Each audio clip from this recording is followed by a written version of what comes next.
In this video, we're going to talk about color correction.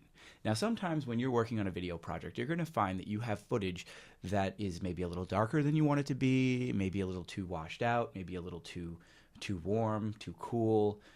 People look too red, it's too bright, needs to be darkened, and any number of reasons that you would want to go in and tweak the color of footage to make it look better.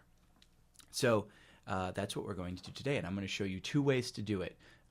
For our intents and purposes today, we'll be using Adobe Premiere, but all video editing software has some form of color correction and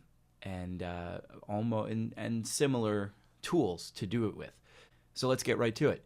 Now you'll notice that I've already started a project and I've got a piece of footage queued up and ready to go, and there's two fine-looking young gentlemen who we will be adjusting the colors on today. You'll notice that they are in dark suits, they're in front of a dark background, it's very dark, their faces may be a little bit too red, so we're going to go ahead and apply some effects that are going to kind of make this thing a little more even. So the first thing we want to do is switch over to our effects panel, because that's where all of our fun stuff is going to be happening.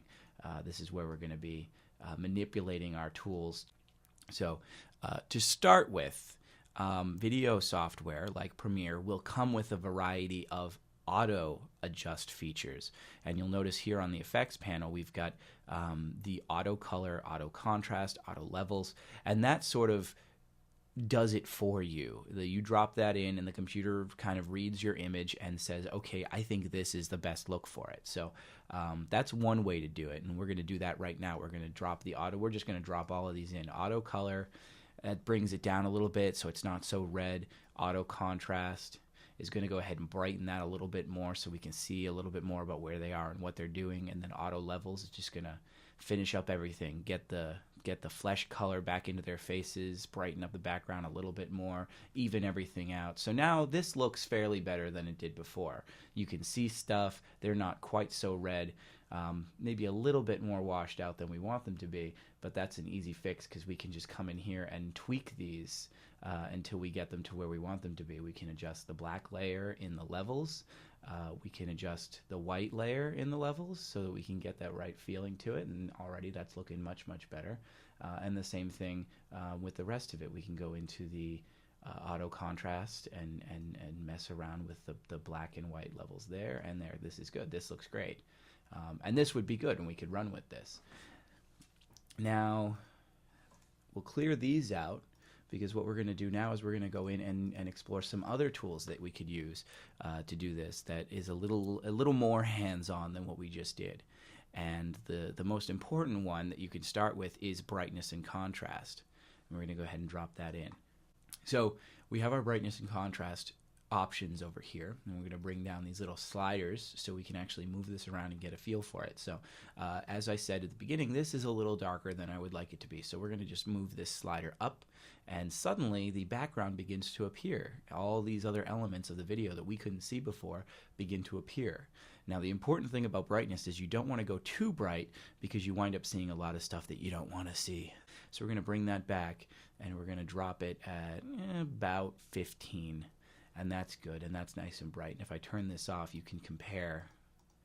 That's a much better improvement. And then to contrast that, we're going to up the contrast just a little bit to kind of darken those blacks more, so that it feels a little more cinematic and less washed out. So that looks really good. Now, as I stated, the other problem that I have with this is that they might be a little bit too red, a little bit too warm looking. So we're going to go ahead and bring in this one, Fast Color Corrector, which is similar to hue and saturation in other programs. And you'll see you have a big color wheel, and you can adjust the colors and stuff. So we're just going to go ahead and we're just going to tint these guys blue a little bit to kind of, cool them off, make them feel a little bit less warm, less red. And we're just going to go ahead and drag this little slider right here. And we don't want to go too much. We don't want to go too far with it. We just want to kind of keep it subtle and something like that. So again, if I were to turn this off and on, you'll see there's a decided difference. It's very subtle, but it definitely adds to the overall footage. And you can go in and play with these. We can lower the saturation down a little bit, make them completely black and white, but we don't want that.